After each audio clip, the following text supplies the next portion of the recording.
Now in part 5 of this series, we will model the basement floor. This will be a quick video. We'll just do that basement floor. So back to my model, I want to go to my basement floor plan, so I click on that tab in my view window.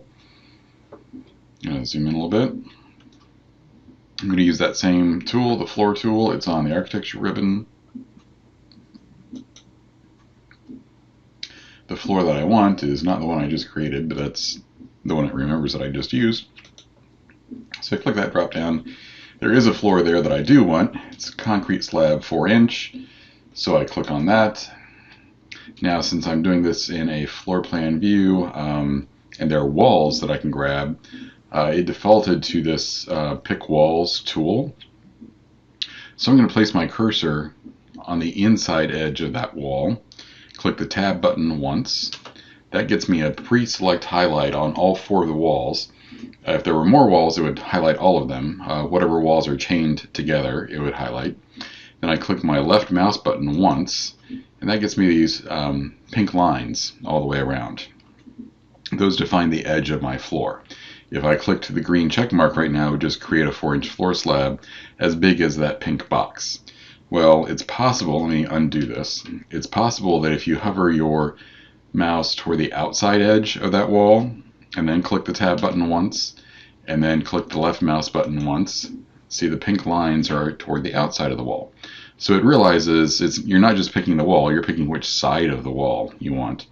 Let's say that I did it wrong, and my floor is going to the outside of my wall like is depicted right now.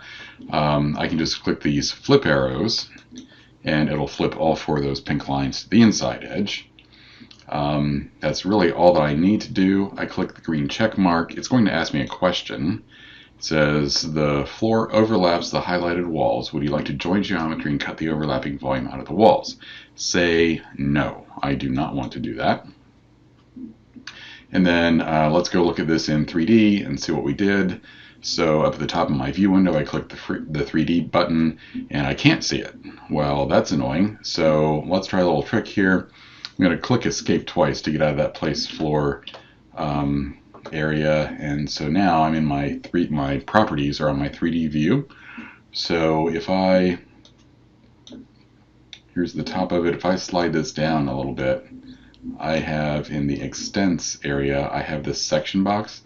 Click that box. Now zoom out just a little bit. So see, I now have this box. If I click on the edge of the box, I get pulls on all 6 of the surfaces.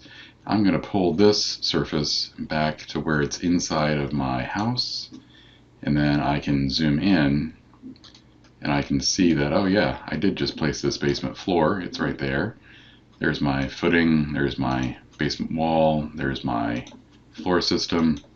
If I were to turn on shading, if I go down here into the lower left-hand corner of my view window, click that graphic display options and make this shaded, then it'll start giving some life to my materials. You may or may not want that. That's okay.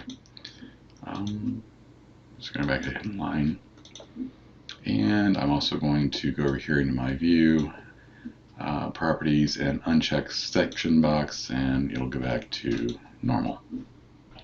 Okay. That is the end of part 5. Moving on to part 6.